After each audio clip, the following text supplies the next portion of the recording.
It began with coffee. Not ideology, not politics, not outrage. Just a simple moment.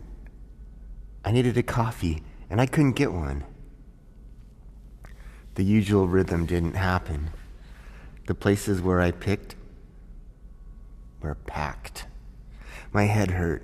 I felt irritable, almost angry, and for a brief moment, I didn't like who I was becoming. Not because of people, but because my nervous system felt cornered. That's when something clicked. When I took a sip of yerba mate, my system snapped back to baseline instantly. Clean, fast. Too fast. It felt less like comfort and more like a switch being thrown. And suddenly I saw it. This is what's happening everywhere.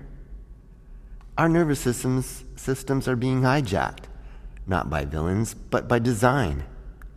Sugar plus caffeine, swipe plus click, rage plus repetition. Different services, different mechanism.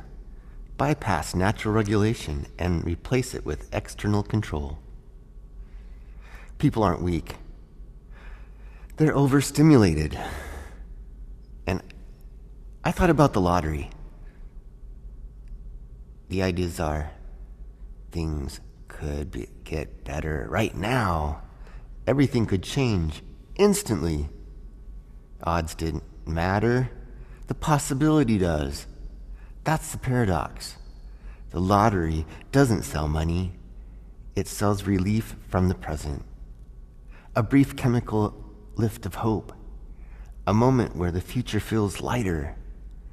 A promise that endurance will be rewarded, not through agency, but through luck.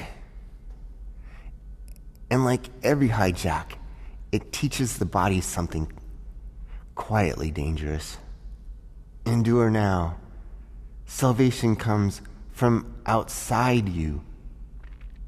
Then I noticed something even more literal.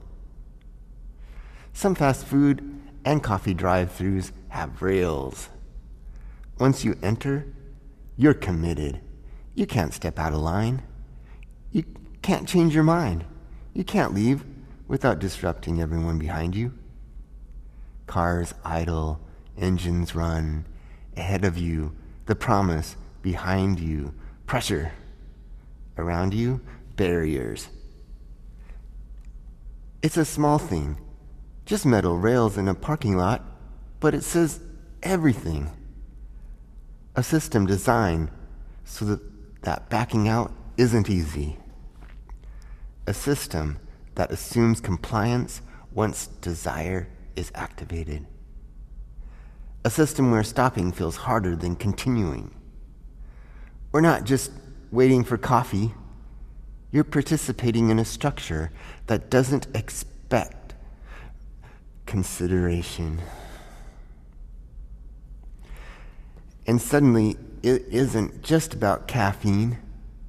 It's about how often our lives are arranged so that once we step in, momentum replaces choice. Television ads do the same thing, just more softly. They don't ask what we need. They construct it.